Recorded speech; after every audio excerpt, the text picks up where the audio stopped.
はい、というわけで最終日の夜でございます。集めてたね、木を一気にね、燃やしています。太めの木を結構集めてたんですけど、暖炉ではね、燃えないんだよね。これがね、燃えると思ってたから、それがね、ちょっと、俺の敗因でもある。いやーでもこうやってね、火見てるっていうのは落ち着きますね。なんか、心が癒されていくというか。このメラメラが終わってですね、最後の晩餐をね、作っていこうと思います。いやー、やっぱ火見るだけの時間っていいね。もう何も考えなくていい。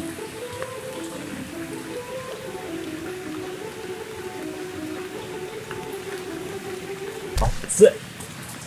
晩ご飯を作っていこうと思います。これが最後の飯ですね。なんかここの生活してると、3日に1回食事できればいいやみたいな感覚になってきました。多分、ものすごいね、代謝が悪くなってるんだと思いますね。リバウンドが怖いですね。昨日の夜の大雨でここにつけてるね。ライトが壊れた。もう全く明るさの調整ができなくなった。今回のサバイバルでどんだけ壊れとるんや。壊れたもん、仕方ねえな。それだけ余裕がなかったってことですね。じゃあ今日もですね、塩漬けしてる肉をですね、調理していきます。今日は腕肉でしょう。腕肉が最高だと思います。獣の匂いしないんだけど、どうしよう。さて、9日熟成のイノシシです。鹿肉です。こんだけあるからもうほんとイノシシね、取れなくてよかったのかもしれません。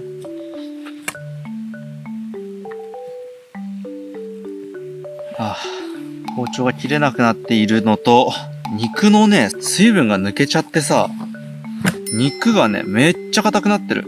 どうせさ、ちっちゃく切るんだからさ、ちっちゃく切っていこうよ。ちょっとずつ切っていこう。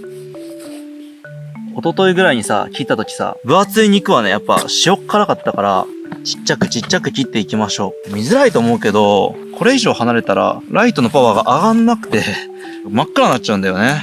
よーし。めっちゃうまそうじゃん。最高の仕上がりだ。生でも食えるよ、多分。この辺の筋はね、燃やします。はい、じゃあ、川の水にぶち込みます。さて、続きを切っていきましょう。ちなみにさ、鹿を取ると、1頭9000円もらえるんですよ。ここの市はって話なんですけど、だいたい5000円から1万ちょっとぐらいの価格が苦情手数料としてもらえるんですよ。で、狩猟期間っていうのがね、ありまして、11月15日から2月15日っていうのが基本的にはその期間に取ってもいいですよっていうのがあるんですけど、なんか意外とさ、こういうさ、イノシシとか鹿とか取ってさ、9000円あれば何日間か生きていけますし、なんか割とこういうね、生活もいいんじゃないかなーって思いましたね。で、鹿ってさ、殺しただけだとさ、命がもったいないじゃないですか。で、鹿肉をね、加工してくれる場所があるんですけど、そこでですね、鹿肉買ってくれるんですよ。で、買われた鹿肉がちゃんと処理されて、全国流通するんですね。だから、狩猟するとですね、20ドル一応できるんですよね。言い方悪いけど。それぐらいね、鹿とイノシシって結構、林業やってる人とか、農業やってる人からするとね、ものすごいね、害獣なんですよね。奈良の鹿しか見たことない人は、なんでそんなことするんだよ、最低だって思うかもしれないですけど、鹿とかイノシシの駆除をやめてしまうと、多分日本の林業終わるし、農業もね、かなりきつくなると思うんですね。もう植えたそばからもイノシシは食ってきますからね。ガンガン食ってきますし、鹿は鹿でね、消化能力がね、半端ないんですよ。大体植林されてるのは杉の木とかヒノキとかなんですけど、雪が降るとですね、もう何も食べるもんなくなるじゃないですか。あいつらね、木の皮食べれるんですよ。あれを食べてエネルギーにできるんですよ。そうなるとね、せっかく育ってる杉とかヒノキとか枯れちゃうんですよ。林業にも大打撃をね、与えてしまうんで、もう鹿殺すのかわいそうとか、イノシシ殺すのかわいそう、そういう気持ちもわかりますけど、生きるっていうのは何か生き物を殺さないと生きれないんで、人間のエゴでしかないといえばそうなんですけど、もし俺の動画とか見て、鹿ってこんな風に殺されてるんやって思ってみて、鹿を殺すの反対みたいな団体が出てくるかもしれないけど、もうそうしたらもう野菜の価格はもう爆上がりすると思うし、猟友会はそんなこと言っても黙ってろって感じで毅然として鹿を取るとは思いますがね。そんな感じでね、今回俺が2匹ね、鹿をいただきましたけども、それはそれでですね、無駄に命をいただいたわけではなくて、農家さんだったり林業やってる方の少しだけ救いになってるんですね。そして本日はただの塩漬け肉ではございません。味付けをしましょう。柚子がまだ2個残っています。ちょっとね、そこら辺に生えてる山椒もめちゃめちゃ練り込もうかなと思ったんですけど、ちょっとリスキーだよね。なんか苦くて美味しくなくなる可能性を加味して、柚子だけにすることにしました。わさびとかね、生えてたら最高なんだけどね。さて、うまくなっておくれ。はい。わ、なんかみかん風呂みたいな。うわぁ、お風呂明日入れるんだよね。なんかね、今何か食べたいとかね、もうそういうのはもうなくなった。風呂に入りて。いけ、ゆず。うわ、冷て。俺気づいてしまった。外気よりも川の水はね、あったかいんだ。川の水シャワーとして浴びとけばよかったな、このサバイバル。1回ぐらい。よし、これで塩抜きを30分ぐらいやっていこうと思う。1.2、3キロぐらいしかないから多分食べきれると思う。はい、そしたら30分経ちましたんで、鹿肉を切っていきましょう。ドーン！ラスト飯やな。ちょっとぐらい柚子の香りついてるのかな。腕肉は結構筋がすごいんですな。ちょっと筋取ってから切ろうか。ほら。筋がすごいの。剥いだ方がいいな。剥げねえな。なんでやねん。ここは筋なし。ああ！落ちたけど、3秒ルールとかもないからね。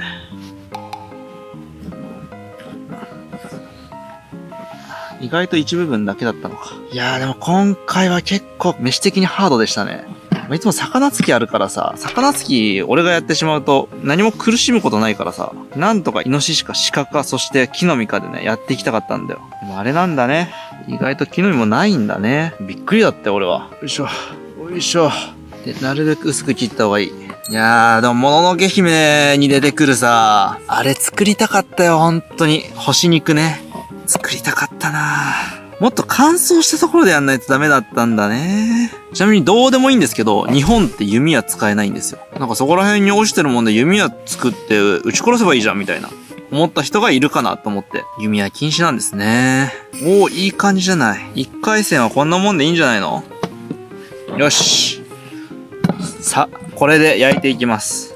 結構ね、網で焼いてたんですけど、網って何回も使ったら溶けて壊れるんですね。摩耗したり溶けたりして。鍋でやります、鍋で。鍋もさ、この肉とか焼くとさ、もうこの汚れ取れないわけ。油ってすごく大事。本当はね、椿油とかね、作ったりとか、すごいしたかったんだけど、ごめん、みんな体力的に無理だった。よし、火の元に行こう。だいぶまだ火強いな。まあ、熱そうな火は、あっちに行ってもろうて。熱っ。やばい、この距離で熱い。まあいいや、ここで焼いちゃおう。ここはだいぶ熱いでしょ。ちなみに箸なくしました。もういいです。素手で食います。最高の状態になってくれ。ゆず塩9日熟成イノシシ。またちなみにの話なんですけど、ジビエは熟成して流通させるの禁止されてるんですよ。なんでこれを食えるのはもう自分で取った人のみ。そう、これ買えないんですよ。どんな味なんやろうな。9日目やからね。でも意外と腐んないんだね。塩漬けすげえ。さて、できました。いただいていきましょう。うまそう。9日塩蔵鹿肉ゆずあえ。お、柚子の香りする。どんぐらい塩辛いかっていうと、ビーフジャーキーより若干塩辛いぐらい。わあ、鹿の旨味がすっごいことになってる。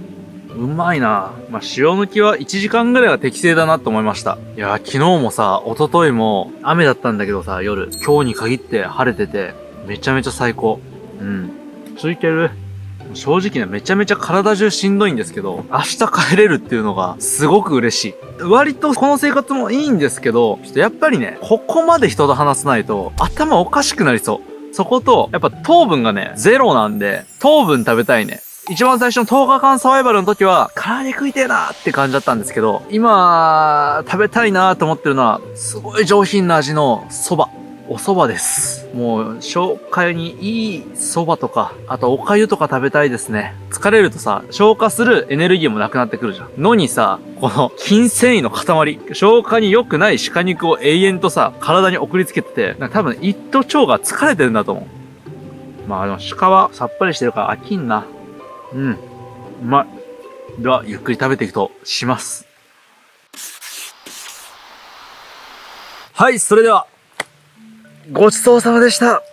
山の恵みに感謝ですね。そして今回のサバイバル、最も美味しかった食材ランキングを発表します。パン！鹿の脳みその刺身です。みんな絶対食べちゃダメだぞということで、30日目終了。これで明日の夜が明ければ、このサバイバルは終了でございます。おやすみ。はい、というわけで、日が昇ってきました。30日サバイバル終了。いや、雨も降らずによかった。まあちょっと早朝すぎて声が出てないですけども、この1ヶ月サバイバル、いろいろとめちゃくちゃ話したいことあるんですけども、とりあえず総評します。めちゃくちゃ楽しかったですね。視聴者の人からすると、マサルよ。1ヶ月サバイバル、そこまで苦しいことをして再生数を取りたいのかとかね。なんかちょっともうひねくれた考え方の人もね、いるとは思うんですけども。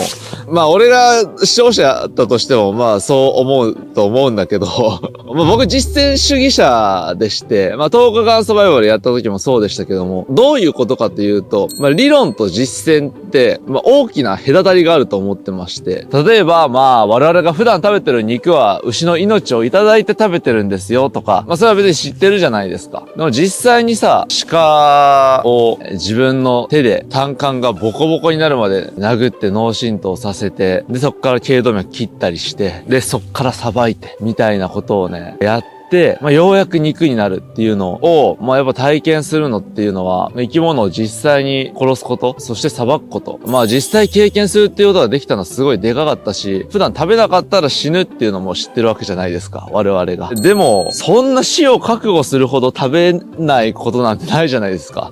14日目ぐらいまでが一番きつかったかな。俺本当に死ぬ、なるほど。飢餓ってこういう感じなんだ。みたいな。とかもうなんかちょっと知ることもできましたし、もう本当にたくさんのね、学びがある1ヶ月間でした。まあ逆に、まあ動画としてはね、まあもっともっと練り込んで、全部俺が知識、情報を知ってて、で、それをこうなんだよって説明しながらやる方がスマートなのかもしれませんけども、まあそれだとね、別に俺がやりたいことではなくなっちゃうんでね。今回普通に俺がやりたくてやってる企画なんで、こんな企画さ、やりたくなかったら絶対できないでしょ。しんどすぎでしょ。で、あとね、すごい感じたのが、まあなんかデジタルデトックスにもなったし、毎日寝る時間と起きる時間がすごい健康的なんで、精神的な健康さっていうのが、これ始める前よりもね、非常に良くなりましたね。まあ毎日ね、ずっとスマホいじったりとか、夜更かししたりとか、やっぱね、良くないんだなーって思いました。まあただ、寝る環境が悪すぎる。それだけは言える。寒すぎ。まあそして今回ね、いろいろね、やってみたんですけど、まあ俺は魚付き、海が本当に大好きなんだ、みたいな感じでずっと思ってたんですけど、ちょっとね、秘密基地作りが楽しすぎた。まあ何日もかけてさ、全然できねえな、みたいな感じだったんですけど、で、あれできた瞬間、煙突もできた、風よけもできた、やっと寝れる、みたいな瞬間に、何この達成感、みたいな感じがあって、なんか魚付きに匹敵するぐらい楽しくて、どうなんだろう、ちょっとね、効率面とかあんまり知らないんで、なんか、できたらね、面白いなーってちょっと思ってます。で、まあ、ここ山口県長門市っていうところなんですけども、実はですね、ここの近くにですね、野営場がありまして、実は今回のサバイバルかなり広い敷地の山を利用させていただいてたんですけども、実はその中に野営場がありまして、まあ普通にみんなもね、野営とかキャンプね、できますんで、ぜひね、やってみたい人は概要欄でチェックしてみてください。ただし、木を切ったりとか、鹿を飼ったりとか、秘密基地作ったりとかは、さすがにね、勝手にやったらダメなんで、そこはもう管理人さんに聞いてみてください。で、まあ、せっかくね、長門市に来てるんで、まあ、長門市の温泉に行って、長門市のどっか食堂にでもね、行こうと思います。で、そして、皆さん忘れてるんじゃないでしょうか。僕も忘れてました。そういえば、飯がありましたね。朝ごはん食べましょうか。はい、こちら、のびるです。この球根を食べていきましょう。川の水で洗ってきました。超冷たいです。実は私ですね、のびるを食べるのが初めてです。どうやって食べたらいいのかわかりません。ただこの、らっきょうみたいな部分をね、食べればいいんでしょう。ちなみにね、ちょっと俺手とか見てほしいんですけど、この爪ですから、なんかよく、犬のおしっこかかってるかもしれんから食べちゃダメよとか言われるじゃないですか。犬のおしっこより自分の手の方が汚いから困惑してるわ。食べてみましょう。どんな味なんやろ。酢味噌とか欲しいな。辛い。これ生で食うもんじゃないやろ。では、温泉に行きましょうか。長門市には湯治で有名な俵山温泉があります。1ヶ月たまりに溜まった疲労を落とすにはうってつけの場所なんです。はい、というわけで、山口県長門市では結構有名なですね、俵山温泉というところに来ました。俵山温泉はですね、2つに分かれてまして、町の湯と白煙の湯があるんですけども、今回ね、白煙の湯に入るんですけど、まだ空いてないんでね、ちょっと町の湯で、飲み湯っていうね、温泉を飲むものがあるんで、それをね、まずね、飲もうと思います。もうずっと寒かったんでね、あったかいものを飲もうというね、久しぶりでございますよ。ちなみに効能はですね、二日酔いに効くというらしいです。今日飲むしかないですね。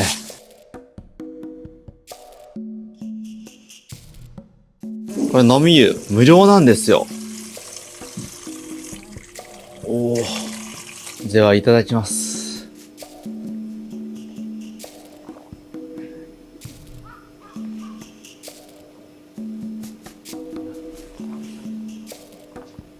これで酒が飲めるな。今の体調で酒飲んだらどうなるんやろうな。感じの温泉にね、行きましょう。俵山温泉はなんと平安時代から続いており、1週間宿泊して登場する人も後を絶たないそうだ。到着しました。俵山温泉白煙の湯。はい、ということで、なんとですね、貸し切りでございます。で、ちょっとね、気になってるのが、どんぐらい痩せたいんやと。ちょっとそこ気になってます。一旦、上半身脱いでみようと思う。まあ俺の予想的には12キロぐらい落ちてんじゃないかなと思うんだけど、体感はそんぐらい落ちてる。あー、いってうわー、カメラのバッテリーが落ちました。めっちゃ痩せてるくない？でも筋肉がなくなってる。どうだろうみんな。ぐるーっと回っています。めっちゃ痩高い。顔がすごいむくんでて、なんか別に顔は一切捨てないように見えるけど、痩せたねー。1ヶ月でこんな痩せるってどんだけ過酷なことやってんだって、ちょっと再認識しますね。そしたらね、体重上がっていきましょうか。頼む、夢の60キロ台。マジ？嘘だろ。70.3？ うっせやん、10キロしか痩せないんだけど。でも多分ね、超塩辛い肉を1キロぐらい食って、大量に水を飲んで、むくんでるだけだと信じたい。これ塩抜きしたら68から67までいくと思うよ。うん。絶対いくと思う。まあ68キロということで。68キロでしょ。うん、68キロだ。1ヶ月ぶりの風呂じゃー。髪洗うわ。これが、このギシギシして、砂が、ガッチャガチャに入ってるこの髪を洗うわ。嬉しすぎる。これね、サバイバルあるあるなんですけど、シャンプーするじゃん。汚すぎて、これ泡立たないの。すごくない？泡立たない。シャンプーいつもより3倍これつけてます。泡が立ちません。汚いと泡立たないですよ。いやー、極楽やな。極楽な環境に来て改めて思うけど、地獄の環境でしたね。地獄の環境だったな、あそこ。気温だけはちょっとしんどかったな。よう耐えたわ。よう耐えた。よし、飯屋や。歩いて100メーターやな。歩いて100メーターのところに蕎麦屋があってよかった。まあ予約してるんですけど。じゃあ店長、蕎麦お願いします。はい、お待ちください。ちなみになんか、おすすめのお酒とかあります？おすすめのお酒は、これ。惚れ惚れってどこのお酒ですか？今、萩で作ってるんですけど、あ、萩なんですね。もともとは、俵山にとじさんがいて、とじさんっていうの？お酒を作る方。あ、俵山にいらっしゃったんですよ。はいはいはい。で、その人が作ってたんですけど、はい、その人亡くなってしまって、その昔いたとじさんの仲良かった方が、萩の中村酒造さんと仲良くて、今、萩の中村酒造さんで作ってもらってる。山口県萩市のお酒ですね。はい。で、米はうちの社長が作ってます。山田錦じゃないんですか？はい。これの、米は伊勢光を使ってます。珍しい。神の骨を飲む。いや、そうなんですね。そういうお酒ですね。ちょっと僕さっき二日酔い防止の温泉水飲んできたんで、あとレモンサワーと惚れ惚れ1号でお願いします。はい、かしこまりました。酒いっちゃうぜ。サバイバル中酒飲めんかったのも結構しんどかったからな。新品。新品。ちょうど。おー、初めて飲むな。売られてないんですよ、ほとんど。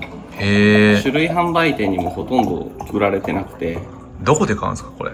俵山の町、白煙の湯の下で、ゆっくりクラブっていうのがあるので、そこで買うか、もしくは、猿まんじゅう屋さんがあるんですけど、はい、その猿まんじゅう屋さんの向かいに唯一の酒屋さんがあるんで、そこで買うか。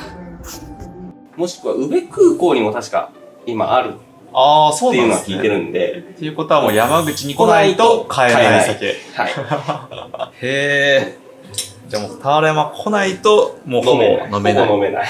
13年前の、八海山の大吟醸の、大吟醸だった。純米大吟醸だった。いや、船長すごいルート知ったんだよ。あ、そうなんですね。だからなんか仕入れてくれるのよ。へえ。 14代は今年できたやつと19年前の14代の生酒がきたー。自然薯そばの、もう健康セットですよ。うわ、いいね。こういうのが食べたかった。自然薯初めて食うわ。おー、すごいね。こんな感じなんだ。すげえな。こんだけ日本酒あるんだ。この俵山温泉の近くってもうここぐらいですもんね、飲食店。そうですね。お酒いろいろ置いてて飲めるっていう場所は本当にここぐらいしかないですね。生酒なんでポンって乗っちゃいますね。ああ、いいですね。唐揚げ来ました。唐揚げもうめえな。結局頼んでしまった唐揚げ。あっくっ。今回俺がなんか心配やったやろ。熊に襲われる夢を何回か見た。で真っ白い熊がね。白熊じゃん。白熊じゃないんだけど、熊は日本の熊ないけど真っ白だった。かけてきた。俺もね、熊に襲われる夢何回か見たい。熊に襲われる夢も何回も見たし、最初の頃は動物の足音は怖かったわ。確かに。もう今はもう何でもええわと思って。うん。まあでも熊が出なくてよかった。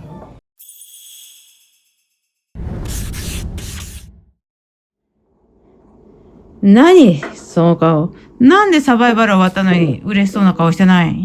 飯食って元気になってきた。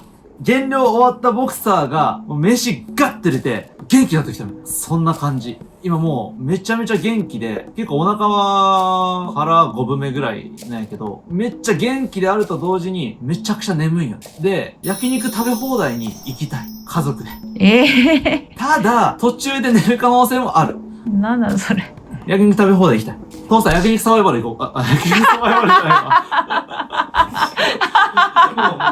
何焼肉サバイバルって。父さんは今日は無理か。仕事があるか。じゃあ、母さんともう一人で焼肉食べ放題行く。行くか。焼肉食べ放題行く？だって、1ヶ月サバイバル終わったんだよ。わかった。きつかった。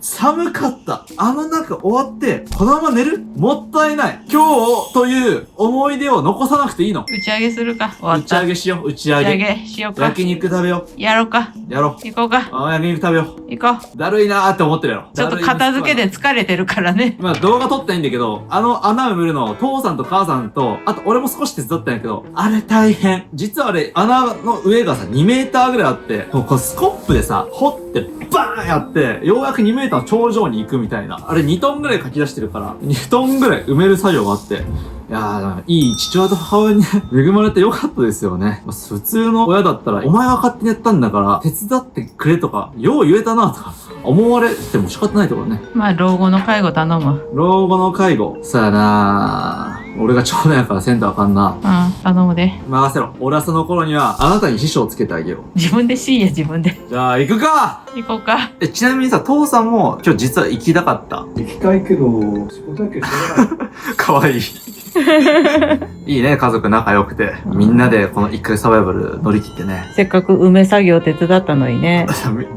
まあ、3日に1回、俺が死んでないか確認しに来てたのは、まあ、父さんと母さんが、まあ、その交代交代でね、来てくれてたんですよ。俺の死体の確認を両親にさせてるっていう、やばいことやってますけど。3日に1回来てくれてありがとうございます、本当に。100キロぐらいあるのにね。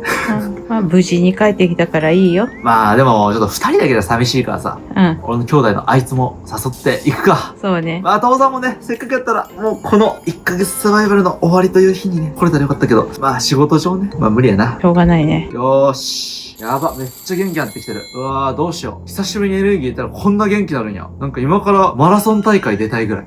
むちゃくちゃ元気や。しかもほんまに元気すぎる。どうしよう。あー、どうしよう。元気持て余しすぎてる。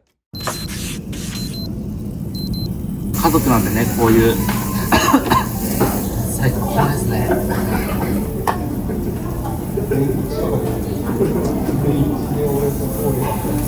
野球部の合宿ぐらいのペースで食べますよ。